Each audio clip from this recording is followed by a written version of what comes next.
Meanwhile, 2 new local transmissions were confirmed today. One is in the community, while the other is from a foreign workers' dormitory. The remaining 22 were imported. Meanwhile, the Health and Manpower Ministries have commenced special testing operations to test residents of the Westlite Woodlands dormitory. And MOH said 17 so far who had been classified as recovered patients were found to be positive. Investigations are ongoing to determine if they are reinfection cases. Now, this update follows yesterday's news that 11 workers in the Westlite Woodlands dorm were infected.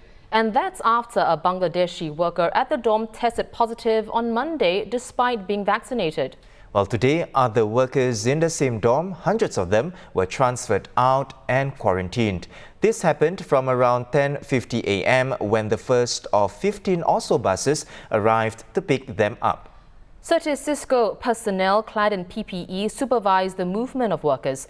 One of the quarantine facilities they were brought to is a hotel in Balestier. They were registered at the entrance before being allowed in.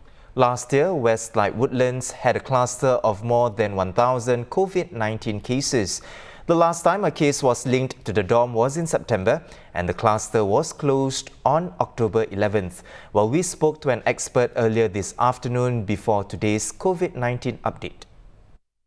Infectious diseases specialist Dr. Liang Honam is here with us once more. So, Doc, 12 workers so far staying in the Westlite Woodlands dorm have tested positive. A relatively small number compared with what we saw on a daily basis last year. But is this the start of a bigger resurgence, you think? That's a great question. I mean, we really had less than 5 cases daily for the last few weeks to possibly even months. And suddenly we're 12 in a local dormitory. It is deja vu. Are we going back to the days of dormitory with hundreds, if not 1,000 cases? I don't think so.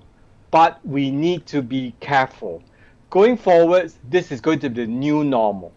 If you look at it, the initial few dormitory cases, we had no idea where it came from. And with no idea where it came from, the source could still be spreading to other people. Similarly, the individual that fell sick earlier on could spread on to other people. So what the government done is correct. They need to go in and do a clean sweep and find anyone who's infected quickly so as to just control the numbers and prevent spreading. But the message is very clear. The cases in COVID-19 will come back to haunt us again. And true enough, we have 12 cases and happening in the dormitory. Does it mean it is a dormitory effect? No. I think it's all over Singapore. But it is actually just a low-grade infection. Possibilities, number one, because more people are vaccinated. 2, the amount of exposure is lesser. And 3, perhaps the variants are truly milder. This will be the new normal where you're going to get low-grade cases. Significantly, these individuals do not appear to be sick. We don't exactly know which variants they are, but we await information from Ministry of Health. As long as they don't die, they are not hospitalized, they are not using the precious medical resources, I think it's okay. We have in fact then relegated a deadly virus at one end and changed it to a mild cold with little or no symptoms. That's what we want. We want a COVID-19 that doesn't make a dent in our lives in Singapore. Right. Of course, Doctor, investigations are still ongoing, but help us understand, how could this situation have come about? How could the index case get infected in the first place, considering that our migrant workers' movements are still restricted? Very good question. If you think about it, a lot of the cases are actually coming from South Asia. I suspect one of the cases from South Asia came into Singapore, did the 14 days quarantine, but flagged out positive thereafter. But we didn't know because we didn't test the person. The person then joined the dormitory and in fact transmitted from one person to another person to another person, which means there is a low simmering bit of infection spreading all out. Chances are, I think this is going to be one of the new mutants where it can actually overcome some of the resistance offered by the vaccination.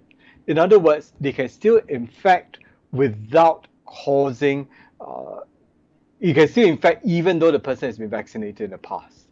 What it means is all of us are still at risk even though we're vaccinated, but vaccination is still important because it converts a serious disease to a moderate disease and the moderate disease to a mild disease. And in the dormitory settings, you have people from workers all over returning back and it get spread further.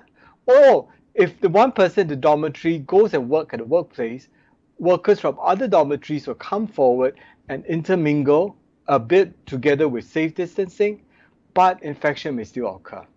And when they go back to their own dormitories and in turn transmit further again.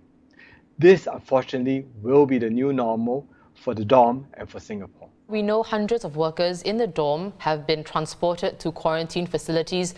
The Manpower Ministry also said that public health actions are being taken inside the dorm as well.